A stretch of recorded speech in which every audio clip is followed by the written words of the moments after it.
बहुत इंपॉर्टेंट चीज होती है, क्योंकि आपको नीट का पेपर देना है जिसमें टाइम कम है, क्वेश्चन ज्यादा है। तो कहीं ना कहीं एक अप्रोच आप सीखते हो कैसे आपको अटेम्प्ट करना है, और उस अप्रोच में एक बहुत इंपॉर्टेंट चीज होती है टाइम मैनेजमेंट। मैं प्रैक्टिस इसलिए नहीं मानता क्योंकि मैंने बहुत सारी वीडियोस ऐसी देखी हैं जब बच्चे कहते हैं कि सर मैंने 500 टेस्ट दिए, 250 टेस्ट दिए, उससे मुझे बहुत फायदा होता है। सब लोग उतना काम नहीं कर सकते, सब लोगों के पास उतना टाइम नहीं है, सब लोगों के पास उतने रिसोर्सेज नहीं है। तो हमें एक लिमिटेड रिसोर्सेज में एक लिमिटेड टाइम में बेस्ट अप्रोच खोजनी है। प्रैक्टिस जो है वो मेरे हिसाब से इतनी इंपॉर्टेंट टेस्ट के थ्रू नहीं है, वो आपको डिफरेंट माध्यम से करनी पड़ेगी, बुक्स हैं, डीपीपीज हैं। ये बात समझ में आ रही है? अब यहां से मैं नेक्स्ट जो आपसे डिस्कस करना चाह रहा हूं वो ये है कि मुझे कितने टेस्ट देने चाहिए। मेरा ये मानना है, देखो मेरा ये मानना है कि जब भी आप कोई चैप्टर पढ़ो ना, उसका एक चैप्टर वाइज टेस्ट दो।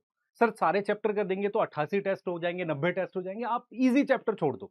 पर नॉर्मली क्या करो, हर चैप्टर का जिन बच्चों के, मैं बताता हूं आपको, जिन बच्चों की मान लो फिजिक्स वीक है, तो आप उनके चैप्टर वाइज टेस्ट दो। आपको लगता है बायो में कंफर्टेबल हो, मुश्किल चैप्टर जेनेटिक्स उनके दे लो। तो मुश्किल चैप्टर के और जो आपके वीक सब्जेक्ट्स हैं उनके चैप्टर वाइज टेस्ट दो, तो कम से कम आपके 50 चैप्टर वाइज टेस्ट बन जाएंगे। इस तरह के चैप्टर ले लोगे। दूसरी चीज क्या है, अब वो टाइम आ गया है जहां पर आप कहीं ना कहीं किसी प्रकार की कोई टेस्ट सीरीज की तरफ जाएंगे। वहां पर सबसे बढ़िया चीज होती है पार्ट टेस्ट।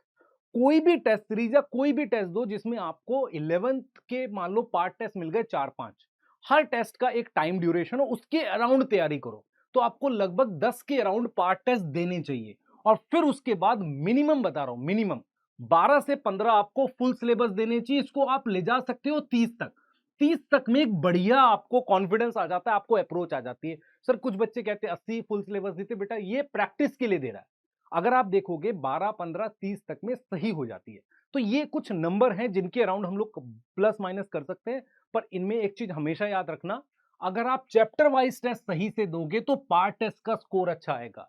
अगर आप पार्ट टेस्ट अच्छे से दोगे तो फुल सिलेबस का, तो इसका मतलब ये हो गया, अगर आपका ये वीक है तो ये भी वीक होगा, अगर ये स्ट्रांग है तो ये स्ट्रांग होगा, और अगर ये स्ट्रांग है तो फुल सिलेबस स्ट्रांग होगा। तो बहुत सारे बच्चे क्या करते हैं, पार्ट टेस्ट सही से नहीं देते और फुल सिलेबस में उनका स्कोर नहीं आता।